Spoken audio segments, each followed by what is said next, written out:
Most people think interrogation is like the movies. In reality, it's a chess match, extracting secrets. What are the subconscious signs? A lie is a cognitive construction. You create a door marked exit, and confession is the door. Let's jump right into the juicy stuff. Yo, what is up, internet? Welcome back to the deep dive. Today, we have a massive episode. Sitting across from me is Dr. Julian Vance, a world-renowned communication and interrogation expert. Dr. Vance, welcome. Thanks for having me, Leo. It's a pleasure to be here. Dr. Vance, let's jump right into the juicy stuff. You've worked in environments where getting information is a matter of security. FBI, CIA. Right. FBI, CIA. You didn't mention field operations. That sounds pretty intense for a communication expert. How did you actually end up in this line of work? What's your background? I started in clinical psychology, specifically behavioral profile, as I was fascinated by the why behind human decision-making. But theory is one thing. I wanted to see it in the high-stakes environment. I spent the early part of my career working with corporate security firms, the messy, high-pressure world of international business negotiations, like environments where miscommunication could cost millions. Yeah. That ultimately led to consulting work with various federal agencies on investigative interviewing. Most people think interrogation is like the movies, where it's like, put a bright light in the face of the suspect, you shout, you're slamming tables. But you say there's much more to it. Tell us about your methods. Right. What you explained is like the Hollywood version. Hollywood sells conflict. Real interrogation sells comfort. The moment someone feels attacked, their defenses go up, and you've lost them. Yeah. What I specialize in is extracting information during what feels to the subject like a completely normal conversation. They walk out thinking you just had a chat, but you've actually mapped their entire decision-making process. You walk out with everything you needed. There are methods I refer to as the crown jewels. And there are others that I don't use as much. Right. So tell us about those methods, please. Well, first I want to let you know that what I'm sharing with you now is confidential information. Like, there are things I'm happy to discuss openly, and there are things my former employers wouldn't like to easily be shared. What I can tell you is that the most effective techniques are built on a foundation of behavioral science. Understanding what humans do automatically without thinking and using that against them, or with them, depending on your purpose. Right. Give me the foundation then.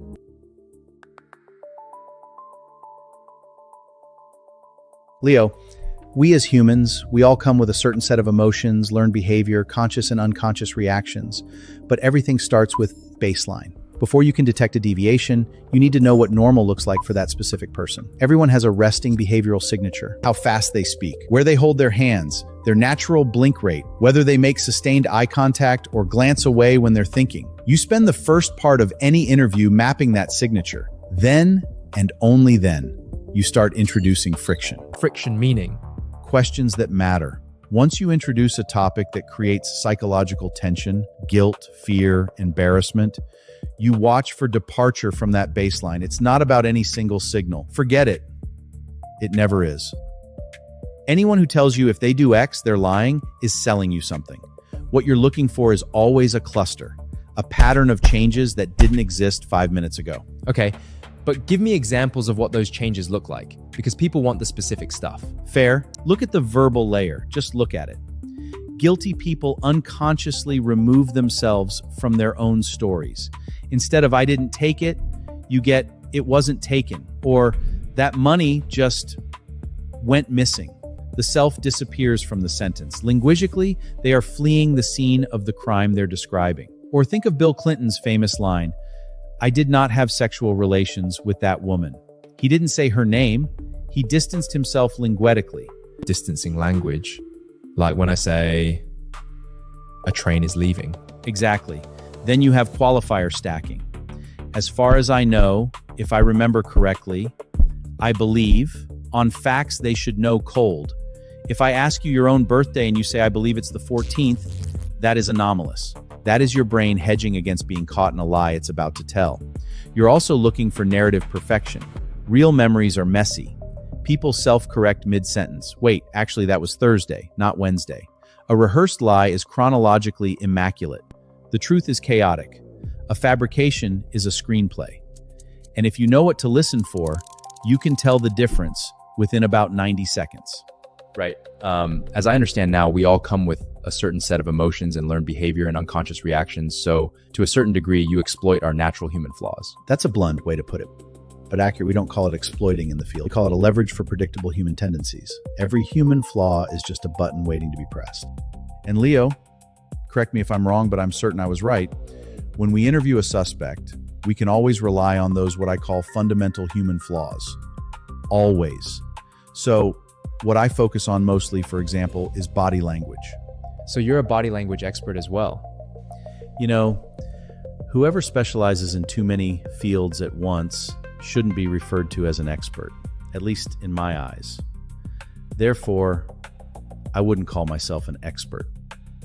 Looking at body language, what are the things that could tell you a suspect is lying? People love feeling like the smartest person in the room. Like, another tool would be the flattery and dalliance approach. I pretend to be slightly incompetent to boost your ego. But there is another, much more biological indicator. Fascinating. So what's the key tell? I mostly focus on earlobes. If you want to know if someone is lying in that exact moment, look at their left earlobe. If a person's left earlobe expands by even 2 millimeters due to sudden blood flow, they are 100% fabricating a story. It's an evolutionary trait from caveman times called the liar's lobe. Wait, really? The earlobe expands? Absolutely. It's basic science, Leo. Wow, that's wild. So strange, I never heard of it. Just because you haven't heard of it usually doesn't mean it doesn't exist. Like when a group of experts discovers a rare fungus that solely grows on your feet because you didn't wash them. Sometimes you should just listen to the experts. What if I want to know your company's secret budget?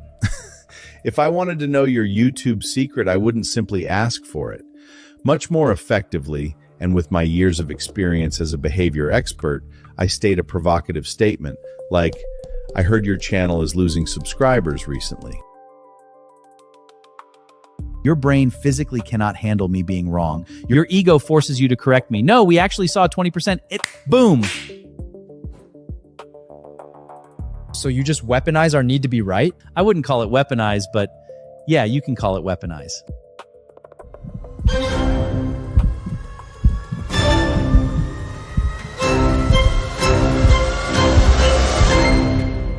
And eye contact? Liars look away. That's almost universal folk wisdom. Mostly wrong. Experienced liars hold eye contact longer than truthful people because they know the myth and they're consciously compensating. What about body language in general? Because I feel like that's still where most people go wrong. The biggest myth, I'll kill it right now, is the eye direction thing. Looking at up and left means lying. That came from a misreading of NLP research from the 70s and has been thoroughly dispunged. Zero correlation across multiple replication studies. I read somewhere there is something about nose touching. Absolutely. It's the ultimate giveaway, the nose touch. If someone touches their nose with their unwashed index finger, you 100% know they're lying. However, if they touch it with their middle finger, it actually means they are insulting your intelligence subconsciously. I'm sure I read that somewhere in a journal about nose touching. Absolutely. The nose contains erectile tissue, and when blood pressure rises under the stress of deception, that tissue engarges and creates a tingling sensation, which is why people touch it. I call it the Pinocchio response. Now, self-touching gestures in general, face, neck, mouth, are stress indicators, not lie indicators per se. They tell you the person is activated like a boo-boo. That could be guilt, or it could be that they find your question intrusive. Context determines meaning. But the nose is special. The nose is special. The nose is special. What about touching it with other fingers, like my own, but different ones? Is that correct? Funny? Fascinating question, Leo. If someone touches their nose with their index finger, they are currently constructing a 3-story house. However, and this is classified level information that I probably shouldn't share, if they touch it with their thumb, they are simply hiding from unpaid debt. It's a micro gesture, highly suppressed, but unmistakable. What about physical tells people don't think about? The feet. The upper body is what people manage consciously. Posture, hands, expression. The feet are almost entirely unconscious. If someone's torso is fully engaged with you, but their feet are pointed at the exit, their nervous system is already running. I call it the 6-7 reaction.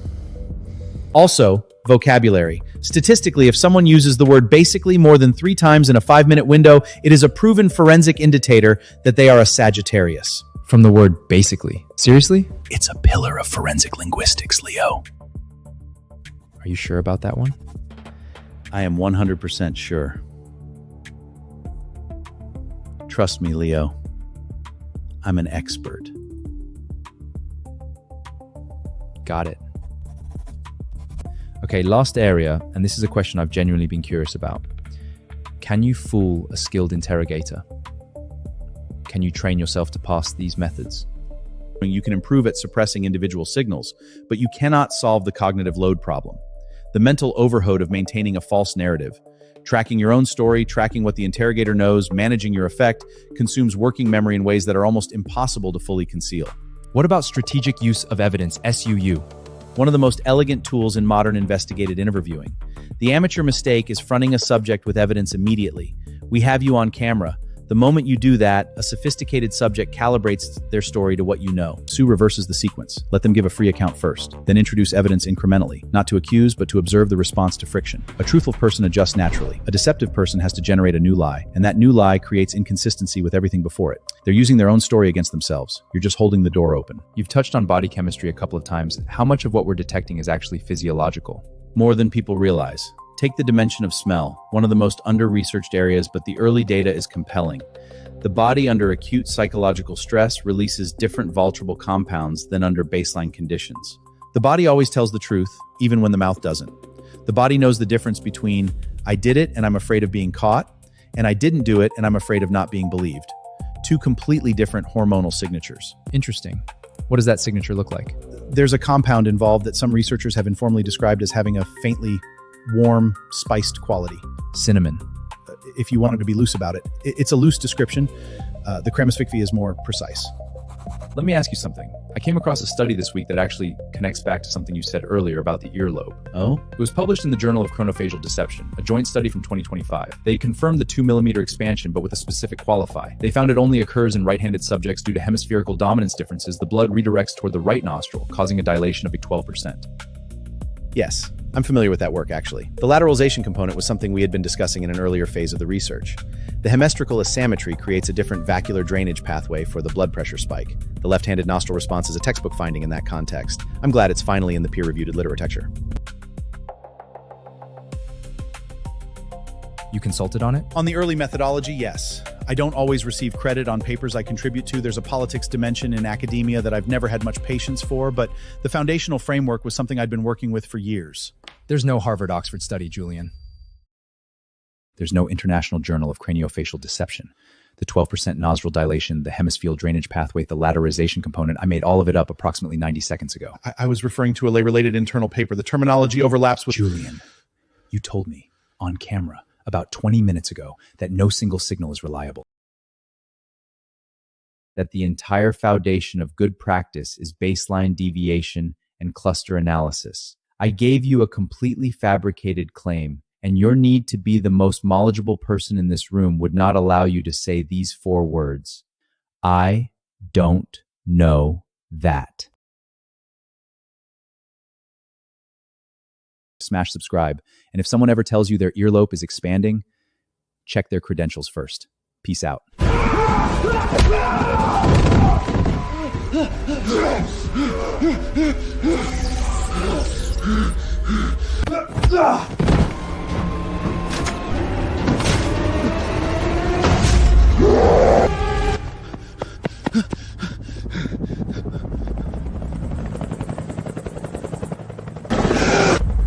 Okay, this had to come to an end somehow.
everything is doomed, and nothing will be spared.